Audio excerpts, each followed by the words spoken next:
Hello, magandang gabi po. Ang ating topic po sa ngayon, libelous ba pagtawagin kang gago? Pag-usapan po natin ang salitang gago. At ito ay naisipan kong i-topic kasi ito po yung center of attraction nung hearing nung isang araw sa TRICOM kung saan inibitahan ng Kongreso ang lahat ng mga DDS vloggers. So nakapokus yung attention ko doon kay Joey Cruz Bibre o Biber kasi parang French family name. So ngayon, tinatanong siya ni Congressman Bienvenido Abante na nagagalit bakit siya tinawag na gago nitong vlogger na si Joey Cruz Biber. So ngayon, ating alamin, i-explain ko kung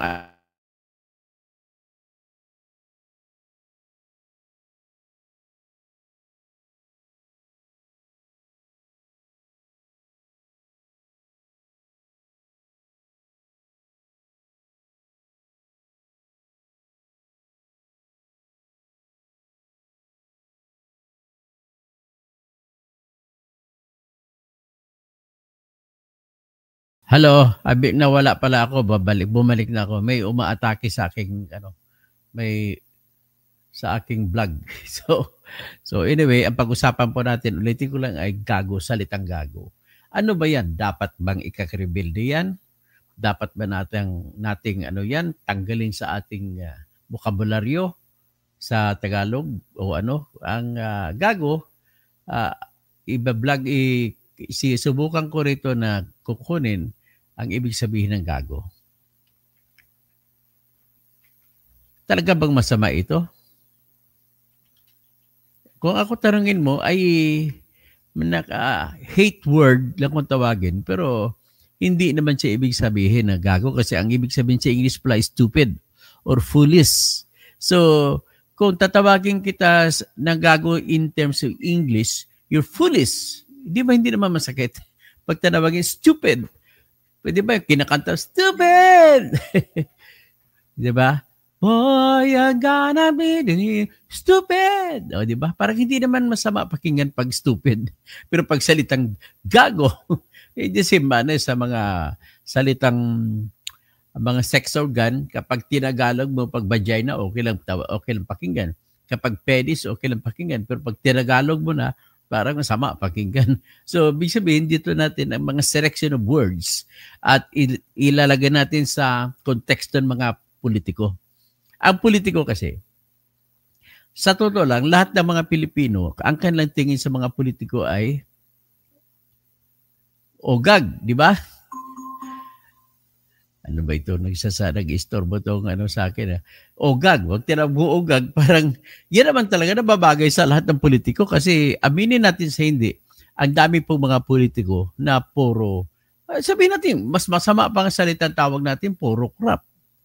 So ngayon, ito nag-showdown ito yung vlogger na si DDS vlogger na si Joey Biber, Joey Cruz Biber at si Bienvenido Abante. Pero bago yan, marami din akong ipresenta sa inyo ng mga kung pwede mo tawagin kaugag-ugag din, di ba? Oh, yan, may mga politiko lahat. Kaugag-ugag din lahat na nangyayari na masama ang dulot sa ating mga mamamayan, ay ang mamamayan wala nang magagawa. Ninakaw niyo na pera namin. Ano lang kami, iyak, hanggang ugag na lang isigaw namin. Ganun lang, si Bienvenido Abante, ang yaman-yaman niya. May relo siya na, pang relo niya, mahal, tapos Louis Vuitton pang sinturon. May mga sasakyan pa siya na Mercedes-Benz. O, ang dami. Lahat sila nga congressman, ganun po. So, makatwiran pag tawagin sila nag-ogag. Ibalik na rin mo lang nagsalita nga yung taga-Meta o official ng Facebook na dumating pa galing Amerika, dumistigo sa TRICOM. So, napapansin niyo doon sa mga Pilipino na mga Facebook, kung may mga hate words, so tawagin lang hate words. Yung mga salitang galit, no? Kung sa Tagalog po, salitang galit, ay para daw maiwasan ng mga Pilipino ang may tunog na pagkadisente, binabaliktad po ang salita. Kaya ginagawang ugag, tapos ginagawang ubob. So, alam mo, sa totoo lang, siguro agree naman sa akin ang lahat-lahat na nakikinig sa akin. Pati mga, na talagang ang lahat tayo ay punong-puno na. So, kahit murahin natin ng husto lahat ng politiko natin, mapa Duterte man, mapa Marcos man, o kahit nga sa grupo ni Leni, ang dami mga obs dyan, di ba? Oh. Wala tayong magagawa. Yan lamang ang tanging panlaban natin. Wala nang iba.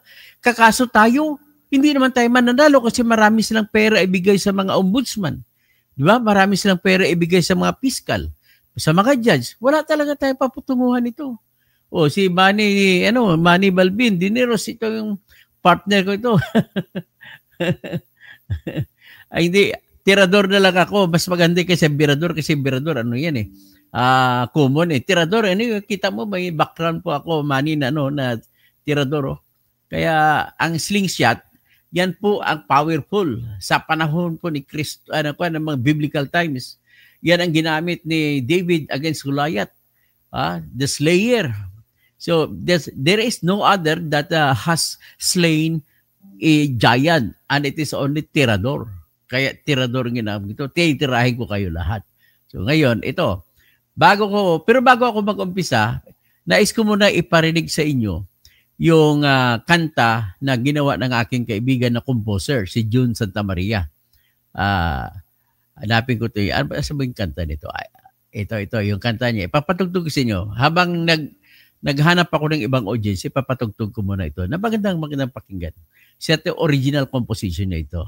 June Santa Maria, i-share ko na, ipatugtugin ko na yung composition mo. Yung kinumpos mo na kanta. Ang title niya, Ato naman. Sa Cebuano, Ate naman. Pero ang mga lyrics niya, pinakinggan ko puro Tagalog. Pero ito pakinggan natin.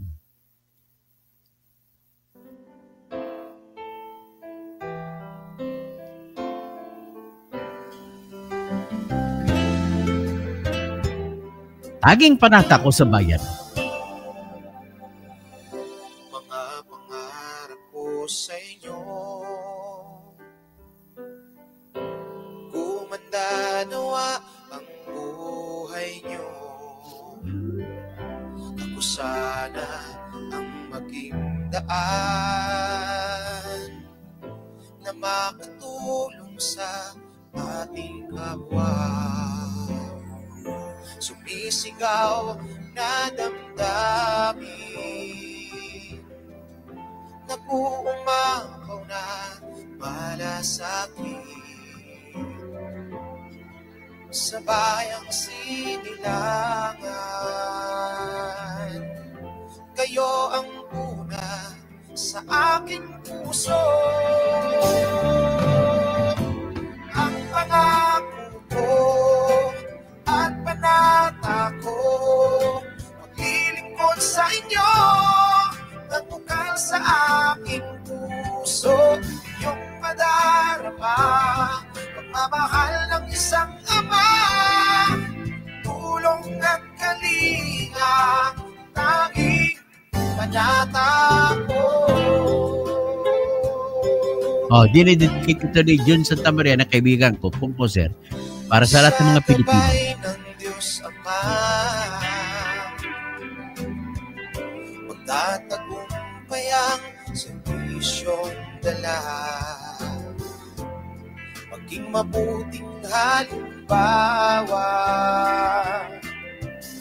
at tutularan ng buong adlaw ang pangako ko at panata ko, maglilingkod sa inyo, nakukal sa aking puso, yung nadarama, pagmamahal ng isang ama, tulong at kalinga, tanging panata ko. Walang makakapigil sa panata, ang kayo'y yakapin at mahalin.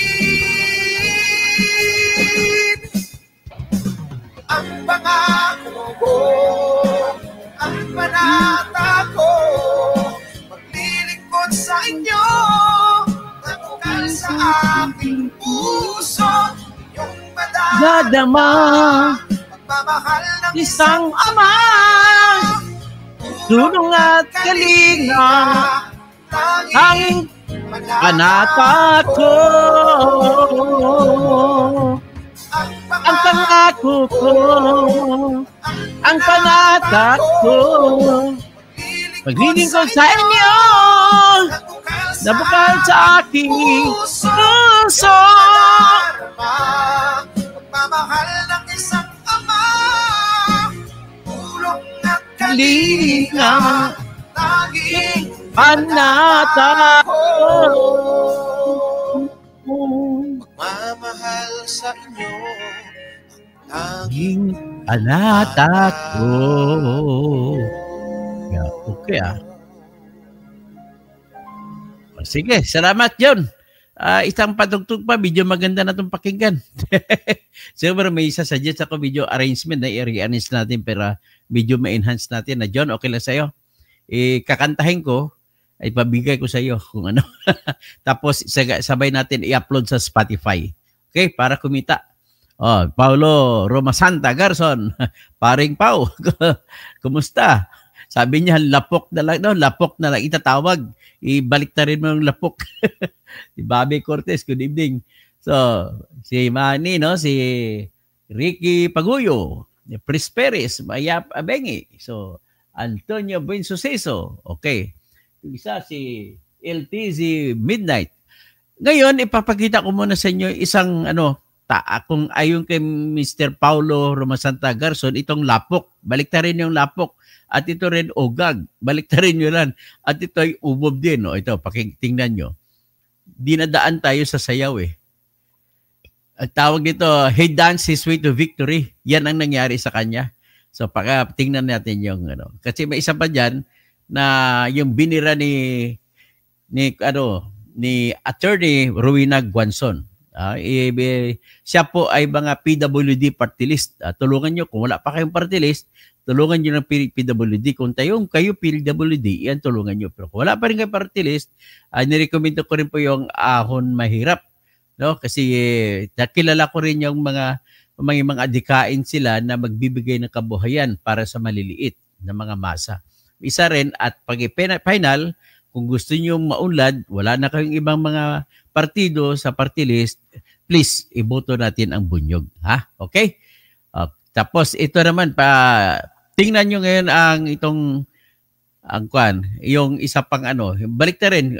Ibig sabihin ang ogag ang ating topic, diba? O ito, qualify ba ito na ogag? Titingnan niyo.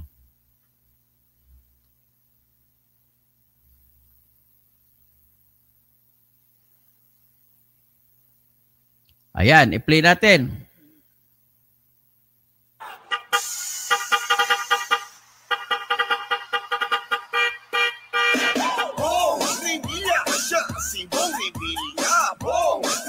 Ibalik natin sa Senado, Senator Bong Revilla! Anong tingin mo dyan? Ibalik natin sa Senado! Si Bong Revilla!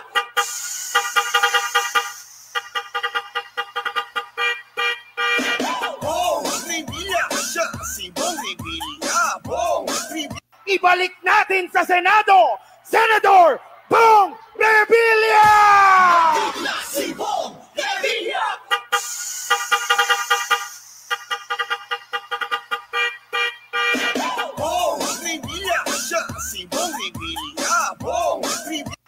Okay ito lang, kaya sasabi ko, ilang beses na rin ito naging termino, naging senador. Hindi ba siya ogag?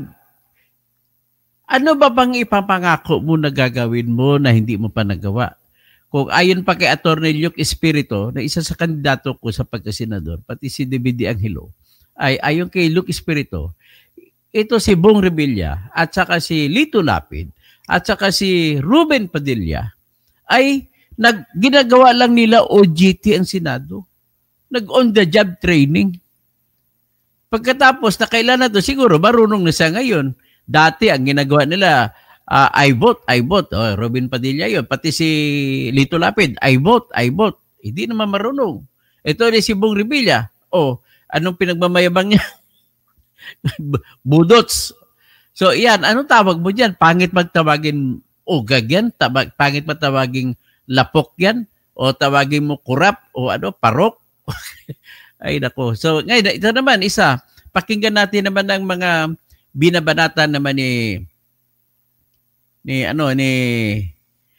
Attorney Rowena Guanzo ng party list PWD. Ito si Rain Punsalan. Ay, hindi yan. Ay, naku, hindi yan.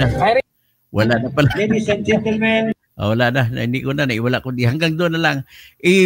Iangat ko naman ngayon yung palitan ng sagot. Matalinong tagisan ng talino. Pero panalo rito, talo yung congressman. Ito'y tagisan ng talino sa gitna ng vlogger ng DDS at si Congressman Benvenido Atras Abante. Do you have any statement to the social media personalities regarding the issue on Ms. Cruz? Ms. Cruz, just curious, are you a voter of Honorable Abante? No, So you're Mr. not a Chair. registered voter in the district of Honorable Abante? No, Mr. Chair. And as you said earlier, you do not know him personally. Yes, Mr. Chair. And he does not know you personally. Correct, Mr. Chair. So, bakit na nyo naisip na atakihin si Honorable Abante? Just curious.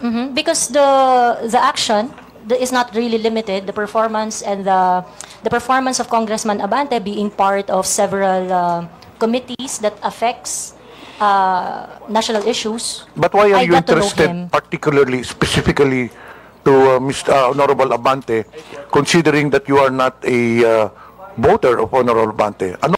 Isa naman ito si Johnny Pimentel. Congressman Johnny Pimentel. Pwede bang tawagin kitang ugag? Karapatan po ng kahit sinong tao sa Manila ka man at congressman sa Surigao kagaya mo, may karapatan ako mag-criticize sa iyo. Kasi congressman ka, national official ka. Hindi lamang siya congressman ng Maynila. Pag congressman ka ng binoto, ikaw ay umupo sa pang-national na opisina, pambansang opisina, tanggapan. Kaya lahat ng boto mo, apektado ang buong bansa. Pag boto-botohan kayo kung anong batas ang gagawin, buboto-boto kayo kung anong mga budget gagawin, mahirap pang intindihin yun, Mr. Johnny Pimentel. Ano pong interest ninyo? The issues that he tackles in his committee memberships and chairmanships are issues that are affecting the Philippines at large. So bago ko bitawan si Johnny Pimentel na sasagot, nais ko lamang po i-remind. In the immortal lines written by Justice George A. Malcolm, the founder of the College of Law of the University of the Philippines. He said in a momentous decision written in the case of U.S. versus Felipe Bustos Jr., where he said,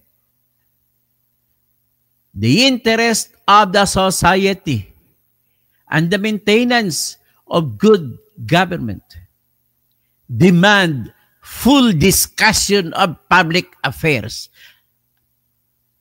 Tapos, sinasabi pa niya, public officials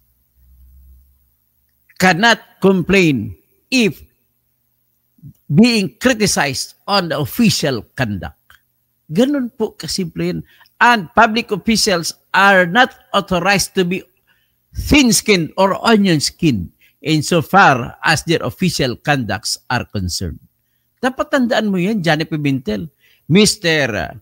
Benvenido Abante, tandaan mo po yan. Karapatan ng kahit sino, kahit hindi pa vlogger, karapatan ng kahit sino, kahit i-post kayo, kahit tawagin kayo gago, wala kayong karapatan. At hindi po, opinion yan, hindi po libelous yan Kasi bakit? Binasi niya ang salitang gago, pagiging stupid, pagiging fool, sa kanyang performance na tingin ni Miss Joey Cruz Biber, Di Biber, kung ano how do you pronounce your family name, Di Bibre, ay mahina, lakadiskal ang performance ni Mr. Abante.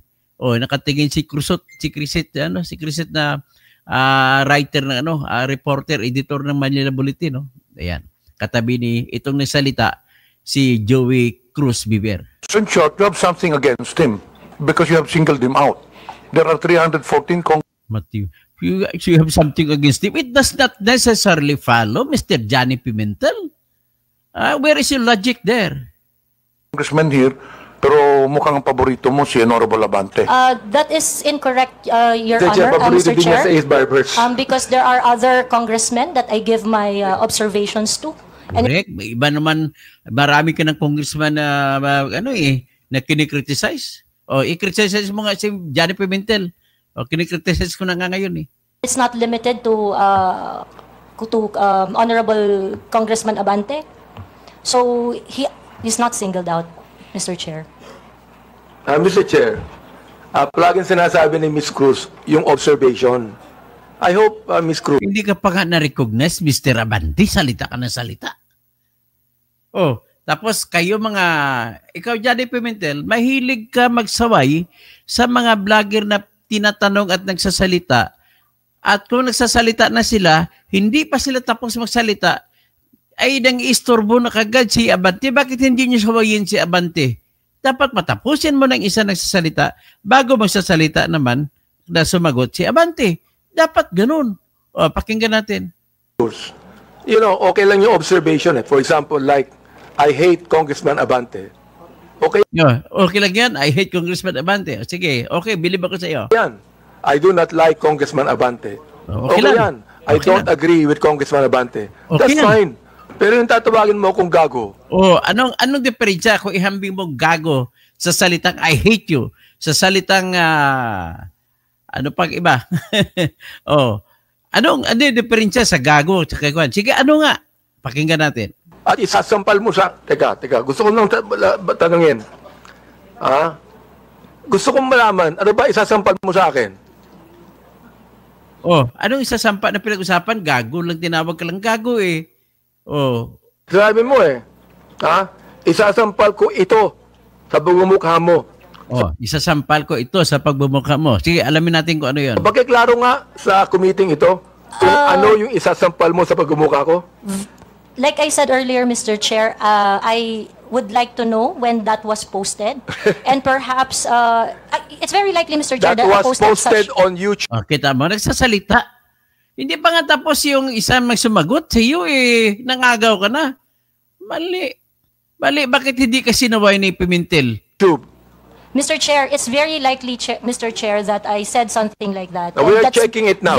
Very Ayan. likely. Hindi ka nanghingi ng paukan ng I have the floor, Mr. Chairman. Hindi ka nga nagsabi, Mr. Abante. Pasok ko lang ng pasok. One that is going to be slapped Yung ginagawa ang pasok ng pasok, hindi ba ugag ka dyan? Foolish. You're foolish. You're fool. You're stupid. on your face is... it's very likely that I'm referring to Fox. It's very likely that I'm referring Mr. to Chair, Fox. talagang hindi ko akalain sasabihin niya sa Nag-explain pa nga yung tao, tinatanong mo, tapos nag-explain, ayaw pa ganyan, nagsalita ka ng salita. akin to kung ang Mr. Chair, kung ang Mrs. ko ang sasabi niyan, tanggap ko yan. Pero si Miss Joey, hindi ko naman po siya kilala talaga Ito ito pa, may sasabihin ako sa inyo. Yung gusto kong tanungin din naman, yung ating mga... Ayan. Hanggang dyan na lang yung sinabi niya. Okay? Basta at least, sa akin, magle-lecture ako dito, hindi po libelous ang pagtinawag kang gago. Basta, ang unang tingnan mo, kapag tinawag ka ng tao na gago, galit siya sa'yo. At usually, kapag tinawag kang gago, parang putang ina lang yan. Putang ina. Son of the beach or whatever, how do you call it? Kung sa Espanyol pa, hijo de puta. Mga salitang yan po ay uttered without any intention to cause harm. Kundi nagiging kasanayan na sa expression. So kung nakasanayan niya, hindi po siya, wala pa siyang intention para manakit sa pinaparinggan. At saka gago, hindi po siya hindi libelous. Tapos nagsabi si Mr. Abante dyan, sige, hindi kita kakasuhan ng libel, pero kakasuhan kita ng unjust vexation. Ano naman ang unjust vexation? Ladies and gentlemen, ang unjust vexation po sa ilalim ng Revised Penal Code, ang ibig po sabihin yan ay hindi makatwiran na pag-irita. Inirita mo siya, pero hindi makatwiran ang pag-irita. Tanong, pag tinawag ka ba na gago, hindi ba makatwiran na pag-irita sa'yo? Makatwiran kasi may pundasyon siya. Congressman ka, tapos ang mga ginagawa mo, ayaw niya, hindi niya gusto performance mo. Anybody has the right to make his or her opinion on you no matter how hate words are those. Hindi po libelous dahil po maasim o maanghang o matalim ang salita. What is libel is, it is defined as an act of, sabihin natin sa pagsasalita ha, stating something as a fact na nangyari, but it did not happen. Sinasabi mo na iyan ang nangyari, pero hindi naman nangyari. At ngayon, kung hindi nangyari, alam mo na, kung alam mo na hindi totoo, at sinabi mo pa, that's the time na magiging libel. Bakit? Kasi may malis na, may intention ka na magsalita ng hindi totoo. Yan po ang libel. So, 4 pong elemento ng libel. Tandaan nyo lang yan. Masterin niyang DIMP. DIMP. Ano yung DIMP? Defamatory imputation. Defamatory. Nakakasirang puri ang sinabi mo. Identification. In-identify mo ang taong pinatungkulan mo ng iyong defamatory imputation. M, malis. Ibig sabihin ng malis, alam mo na hindi totoo, ay binira mo pa. So, malis siya. Tapos P, na-publish siya sa pamamagitan ng newspaper, radio, television, at this time, in the present times, kung ang publication ay ginamit mo ang internet, yan ay nagiging cyber libel. Pero the same publication pa rin ng element. It is not a different crime kung nagiging libelous, nag-post ka ng libel sa Facebook o sa internet, sa YouTube o sa Instagram o sa ano pang ibang kan, sa X o sa Twitter o sa TikTok. Hindi po siya libel kung wala po yung elemento na tinatawag na may malis. Ang malis po, alam mo na hindi totoo, and yet sinabi mo pa. Yan lamang po ha.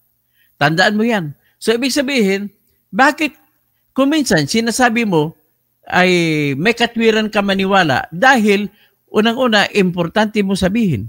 Kumbaga, pwede mo ma-justify bakit hindi mo na-check. Kung minsan mali, pero hindi mo na-check. Pero may katwiran ka na magsalita.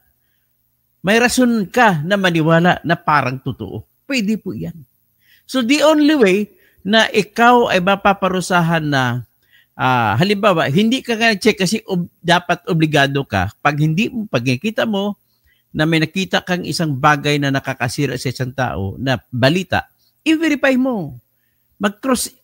Cross-check ka.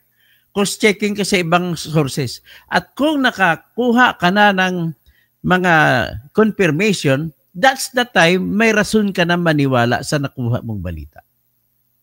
Okay? Pagkatapos, pag-usapan natin, halimbawa, yung balita na kung saan pina-explain ng Supreme Court si Attorney Raul Lambino na tumatakbong pagkasenador. Sinabi niya na in the heat of the panic generated by the arrest of Duterte, sinabi niya na may TRO pinalabas ang Supreme Court. But yet, it was not true. Pero sinabi niya. Ngayon, ganitong sitwasyon. Sinadya niya ba yon? Yan ang unang tanong. Ngayon, kung hindi niya sinadya, maaaring nagkamali siya. So, ibig sabihin, nagkamali siya na negligent. So, tanong, may libel ba doon sa ginawa ni Raul Lambino? With due respect, wala pong libel. Pero wala ring tinatawag na kahit sabihin natin na mali kasi wala rin siyang intention para mag-commit ng so grave a wrong. Iba kasi, may tinatawag kasi mens rea, intention ng taong gumagawa ng isang act. So iba rin intention to commit act or intention to perpetrate the act. Iba rin intention to intention to perpetuate or to perpetrate a wrong, or intention to perpetrate a crime, or intention to perpetrate an act. Those are two things. Pag sinabi intention to perpetrate an act, yes, intention na magsalita siya. Kasi in the heat of the panic and confusion, nasalita niya, siyempre, kakampi niya si Duterte. So, hindi niya na-verify. So, hindi rin siya malalibel kasi wala rin siyang intention to commit so grave a wrong. Kundi may intention to perpetuate or perpetrate the act of stating. Wala pong libel doon. So, saan siya madadali? Pinasagot mo siya ng Supreme Court, pina-explain doon lamang po sa aspeto ng pwede siya ma-disiplina, masuspindi ng Supreme Court bilang abogado. Pero but that in the issue of being libel or not libel. So, yan po, inahalimbawa ko lang na iba yung ma-intention ka na mag-commit ng crime at iba yung wala. So, ibig sabihin, may sitwasyon din, ibig sabihin, accidente rin siya naniniwala doon. So, kayo wala huwag kayo mag-alala, kahit nakamura kayo, ang mura nyo ay hindi naman ibig sabihin na libel yan. Kundi, pwedeng sabihin po na kung nakakommit ka ng or ang katumbas kasi ng libel, kung sa sulat o sa internet, libel. Pero pag sinabi mo lang na walang gamit, nagmura ka lang sa labas ng kalsada, ang tawag naman dyan slander. So dalawang uri ang slander, grave or simple slander. May isang uri pang slander, yung pag sinampal mo isang tao sa harap ng maraming tao, slander din yun. So naintindihan nyo na. So dito, just a word of gago being called upon you, kahit tawagin ka pang kurap, kahit tawagin ka pang kupal o lapok o wala pong libel dyan. Yan lang sa aking masasabi sa inyo. I should know. Kasi dami-dami ko na lahat ng libel cases sinawakan ko, panalo ako. Mas matindi pa nga dyan sinabi ni Kaper Silapid noon eh. Natuyo na ang hardin mo.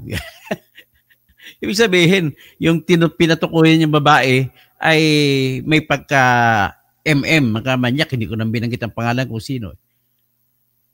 So, ibig sabihin, pag opinion mo yan, sinabi nga niya sa korte nung nagtestigo si Percy Lapid, what did you say? Ganun sinabi mo. Sabi naman ni Percy Lapid, Your Honor, iyan ang kung ano man yan, poetic line yan, nasa nakikinig na lang yan kung anong parating sa kanilang mga isipan, kung anong ibig sabihin nun. So, in other words, there is no libel. Huwag kayo matakot. Pag-post kayo kahit there is no libel as long as ang pagkakaalam nyo na check nyo na may na-verify nyo na totoo ay walang libel. Kung minsan, hindi bali na kahit hindi totoo, basta nag-effort kayo nag-check at nakita nyo parang totoo sa inyong check, wala na kayong problema doon. Kaya kailangan ko, nililecture ko lang ito para kailangan ko, kayo nakikinig sa akin, magiging active naman tayo, maging aktivista tayo. Sa lahat na nakikita nyo na mga ginagawa sa ating pamahalaan, tirahin nyo na kagad. Kaya nga ako, hindi nga ako nagkimi. Nakita ko yung maling aresto. I don't care kung si Duterte na pinaka-criminal sa buong mundo ang gumawa, ang pinagawa nila yun. Ipagdepensa ko yung katarungan at dignidad ng ating korte. Bakit sinampal ang ating korte at hindi man lang ginalang at sinampal yung Section 2 ng ating Article 3 ng ating konstitusyon na nagsasabi na no warrant of arrest shall issue except upon probable cause to be determined personally by the judge. Judge natin. After examination under oath of the complainant and the witnesses he may produce, and particularly describing the place to be searched and the things and persons to be seized. Ganun yan. Batas ng ating bansa sa pinakamataas na batas, konstitusyon. So sinabi naman nila hindi daw nila sundin yung Article 59 ng Rome Statute sa pag-aresto kay Duterte. Kumbaga, ang Article 59 ang nag-uutos na dalhin sa korte si lokal na court si Duterte, hindi na ginawa. Adi, Paul sila ni Prosecutor General Richard Anthony Padulyon. Foul dyan si Yusek Attorney, sino pangalan niya? Nicholas Felix T. Yan din ang sinabi ni Yusek Miko Clavano. Yan din ang sinabi ngayon na-adapt ni Mr. Bonjing Remulla, Abuying Remulla. Ngayon, apparently, na-realize nila na mali. Pero bakit mali? Kasi ito po yan. Sinabi rin ni ex-Justice Adolfo Ascuna. Sabi niya, hindi mo pwede sabihin na dahil wala na ang Pilipinas sa Rome Statute na hindi mo igalang yan. Bakit? Kasi kinilala mong warrant of arrest ng International Criminal Court, ibig sabihin, kilalanin mo lahat ng batas ng International Criminal Court. Hindi ka pwede autorisado naman mamili o selective. Kaya ayon kay Justice Adolfo Ascuna, mali ang ginawa na hindi pagdala kay Duterte papunta sa korte. Ngayon, dahil nahimasmasan sila, mali, mali sila.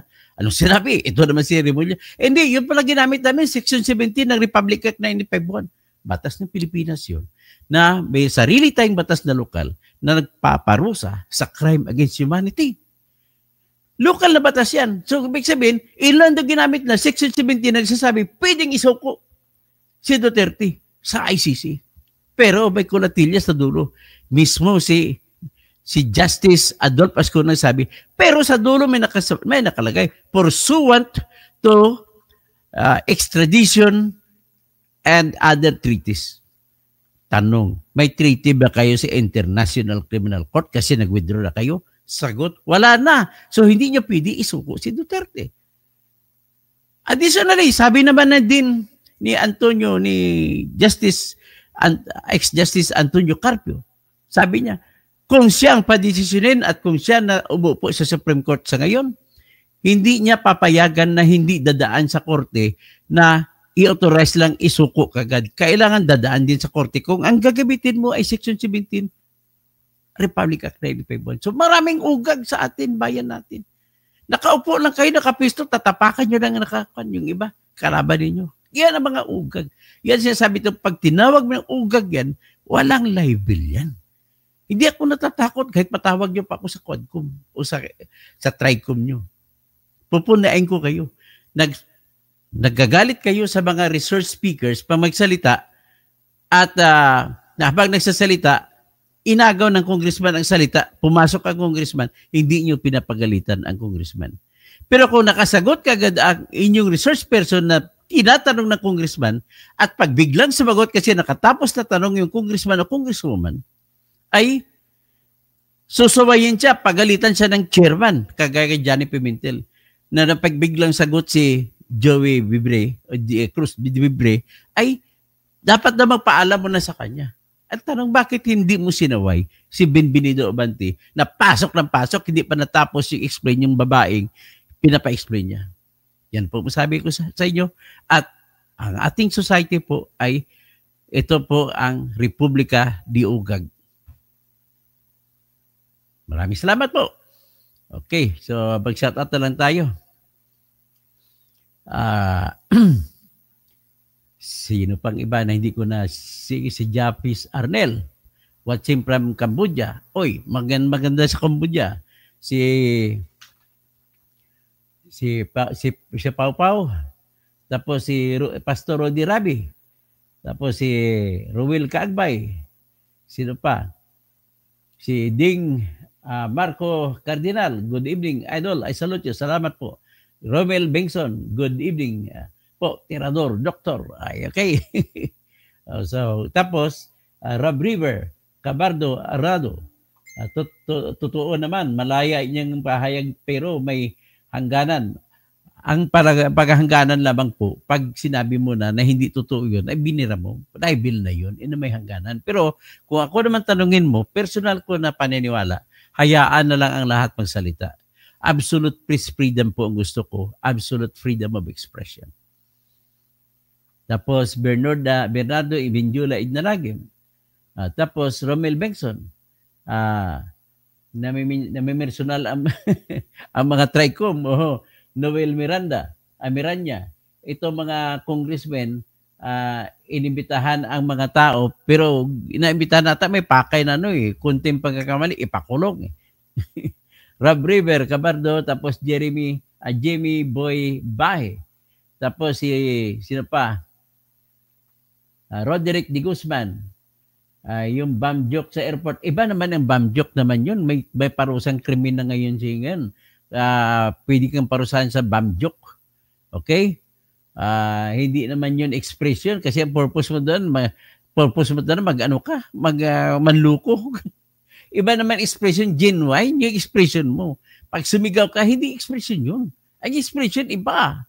Ang freedom of expression, yan.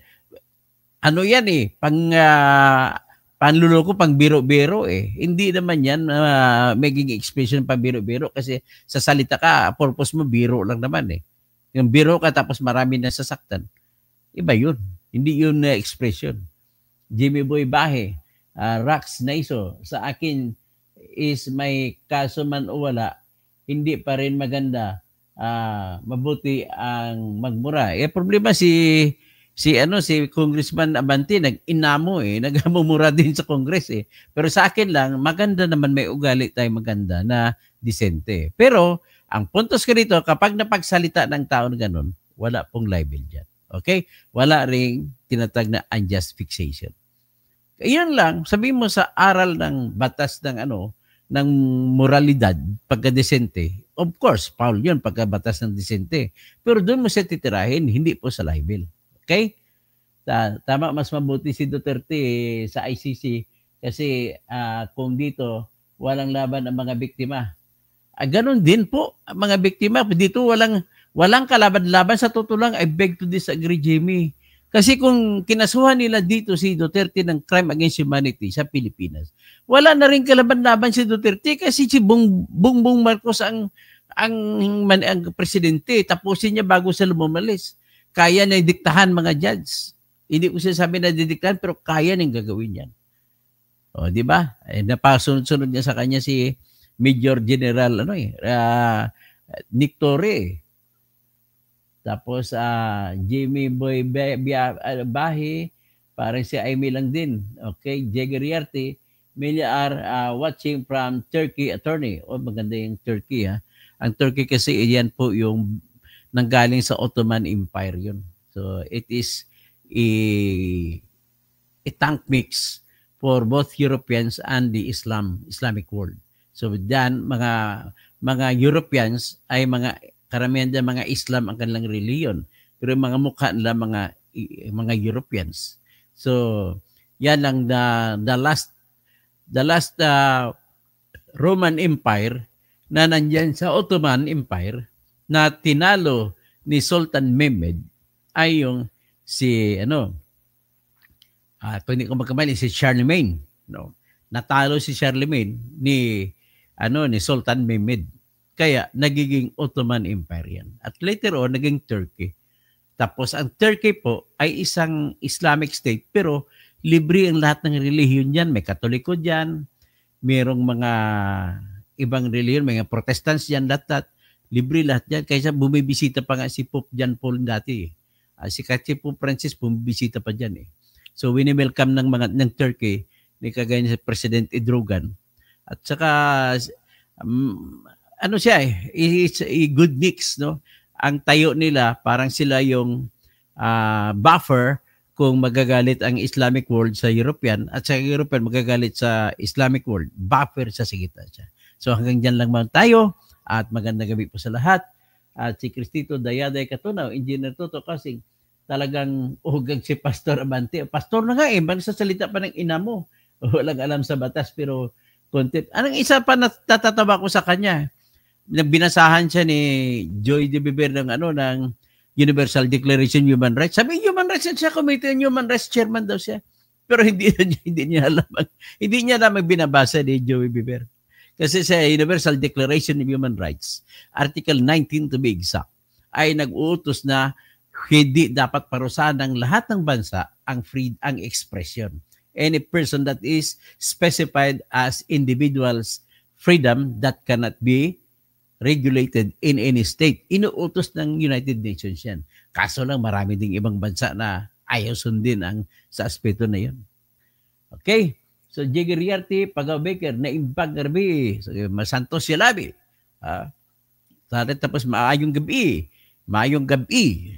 maupay nga gabi, maray na bangge.